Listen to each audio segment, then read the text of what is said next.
ఇక గవర్నమెంట్ పాఠశాలకు వచ్చేసరికి ఉపాధ్యాయులు ప్రభుత్వం పోటీ పరీక్ష పెట్టి ఎంపిక చేసిన ఉపాధ్యాయులు ఉంటున్నారు.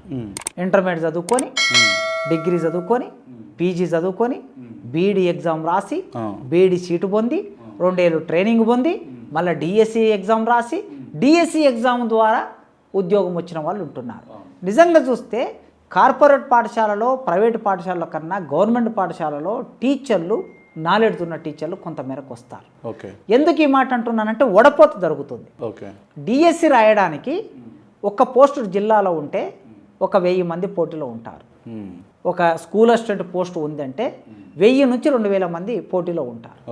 2000 మందిని కాదని ఒక అతనికి లేదా ఒక అమ్మాయికి ఉద్యోగం వచ్చిందంటే ఆ సబ్జెక్ట్లో ఎంతో కొంత నాలెడ్జ్ ఉంటేనే వస్తుంది. సో నాలెడ్జ్ ఉన్నటువంటి వాళ్ళు గవర్నమెంట్ స్కూల్లో ఉంటున్నారు.